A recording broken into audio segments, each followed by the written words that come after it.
The farm size is 335 hectares. Of that is 320 hectares effective. We run about 900 Friesian and crossbreed cows on it. A live weight of about 1400 kilograms. Goes through to 1700 kilograms in the spring when we've got dry stock on, plus quite a few calves, anything between 850 and 950 reared on the farm. And we're doing about shade over 400,000 milk solids, plus producing quite a few surplus animals for sale. Well, as we go through the farming calendar, we look at what are we doing that isn't going to be sustainable in 10, 20, 30, 50 years time. And everything that we probably bring in and take off the farm, we look at what effect does that have on the environment. And fertiliser and effluent are probably a big one there. Are we pouring fertiliser on in a manner that those nutrients that we put on are going to go below the root zone, and hence once they're below the root zone it's only a matter of time before they find their way into a watercourse. Whatever we do on the farm, we can't insulate totally with the environment, so what we're trying to achieve is to try and fix it before it goes out the farm gate. Then we're trying to not spray out the right type of weeds that's going to filter or grab those nutrients that are going down that open watercourse.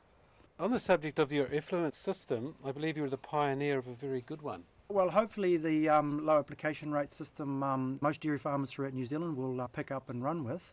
Finally, after many attempts and quite a few sleepless nights, and come to a system where we could simply filter the effluent to a point where it could be run through fairly small nozzle sprinklers. To get the application rate down to 3 or 4 mils an hour of continuous pumping, and with intermittent pumping we could get it on at well under 1 mil an hour, which allowed the roots in the soil profile to grab hold of all the nutrients from the effluent and use them effectively instead of them being washed into watercourses. Basically, you are what you eat or drink, and the cows were drinking pretty grotty water. So we put in this system that gets rid of the iron, and then it injects ozone through an ozone generator into the water, which should purify it.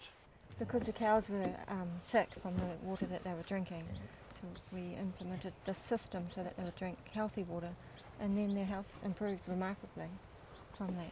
Yeah, one of the things we did at the cow shed was we looked at how much water usage we were doing. That was the first part of the dairy green, is how much litres per cow people were actually using in the cow shed. Was we actually used the dirty water from the effluent pond, we put it into the dirty water tank, and we used that water to wash our yard, and basically anything outside the what wasn't covered by rain. We put all our plant washing water into the dirty water tank, and the backflush from the ozone generating purifying system as well. We found that there was voltage running through the shed. This took many years to discover, and what we've done is what's called an earth return system.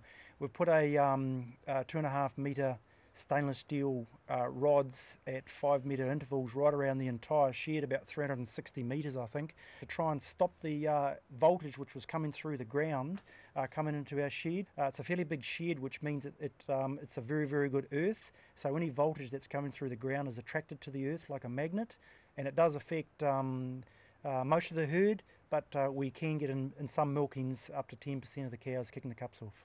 When it gets wet, we try and on-off graze. As you'll see down by the cow shed, we've got a wintering pad, so we can calve most of the cows there and on-off graze during wet periods. We can feed silage and supplements in that area to try and reduce any damage to the pasture. If you damage the soil, you damage the growth rate in the grass. How are you treating the silage?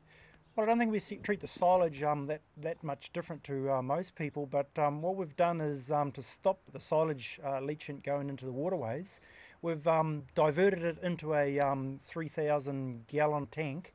We just start the pump and put the leachant through a travelling irrigator.